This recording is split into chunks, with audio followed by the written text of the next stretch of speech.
Trusting in Allah, SWT 9. The Holy Prophet Muhammad, peace and blessings be upon him, indicated the infinite and absolute power and authority of Allah, the Exalted, in a narration found in Jami' at-Tirmidhi, number 2516.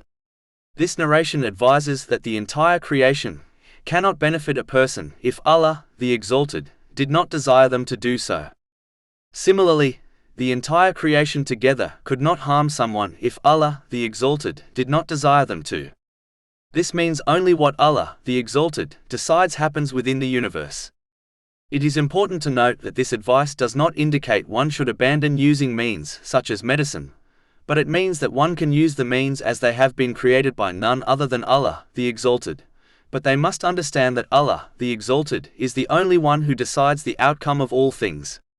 For example, there are many sick people who take medicine and recover from their illness. But there are others who take medicine and do not recover.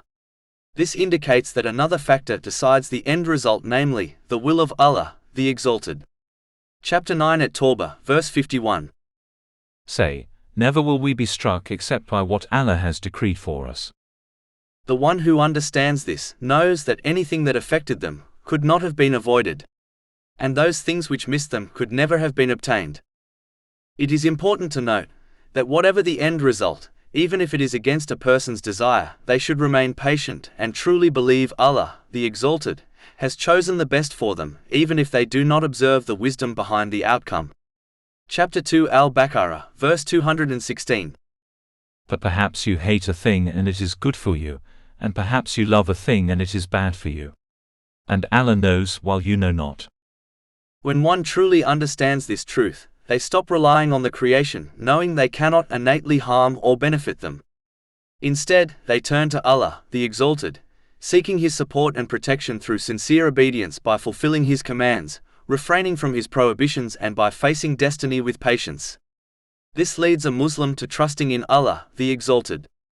It also encourages one to only fear Allah, the Exalted, as they know the creation cannot harm them without the will of Allah, the Exalted.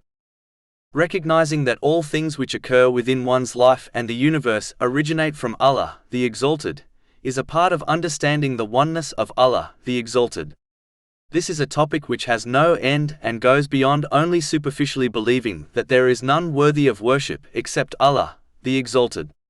When this is fixed in one's heart, then they only hope in Allah, the Exalted, knowing He is the only one who can help them. They will only submit and obey Allah, the Exalted, in all aspects of their life. In reality, a person only obeys another in order to receive protection from harm or gain some benefit. Only Allah, the Exalted, can grant this, therefore, only He deserves to be obeyed and worshipped. If anyone chooses the obedience of another over the obedience of Allah, the Exalted, this shows they believe that this other can bring them some sort of benefit or protect them from harm. This is a sign of the weakness of their faith. The source of all things which occur is Allah, the Exalted, so Muslims should only obey Him. Chapter 35 Fatir, verse 2. Whatever Allah grants to people of mercy, none can withhold it, and whatever He withholds, none can release it thereafter. It is important to note that obeying a person which encourages the obedience of Allah, the Exalted, in reality is obeying Allah, the Exalted. For example, obeying the Holy Prophet Muhammad, peace and blessings be upon him. Chapter 4 An-Nisa, verse 80. He who obeys the Messenger has obeyed Allah,